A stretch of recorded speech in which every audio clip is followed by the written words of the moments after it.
The pseudoephedrine issue, we feel really strongly about the rights of consumers to purchase over-the-counter pseudoephedrine, but we also feel adamant about trying to prevent the diversion of our medications. I want to talk about the efforts to work as a team to alert people in a public awareness campaign of the perils of this meth epidemic in Michigan and across the country. We call it the Anti-Smurfing campaign, and it's essentially to try to warn consumers that purchasing pseudoephedrine for another individual who eventually makes it into methamphetamine is not only illegal, but you're contributing to a societal problem that is really plaguing the country right now. And it's important that law enforcement, retail, pharmacy comes together and relays the message that this is a societal problem that can only really be remedied if everybody comes together. The message has to get out that there are procedures in place to track the amount that's being dispensed. It's working. The pharmaceutical industry is covering the costs of production for these messages that will be distributed to pharmacies and retailers around the state.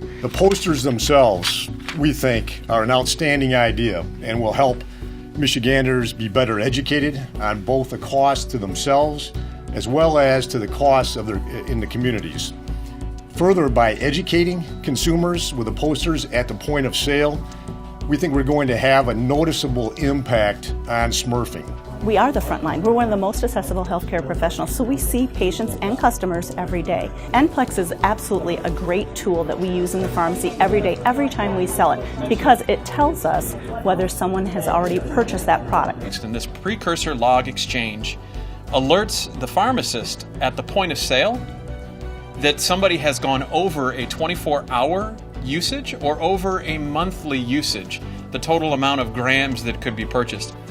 Meanwhile, we made sure that the consumers who were safe and law-abiding consumers could in fact have access to that medication. The NPLEX system is at work in Indiana, and it's at work now in Michigan, and showing great success. And the fact is, this is a crime, and we're alerting folks that there are proper legal uses of pseudoephedrine for families, but not to cook meth.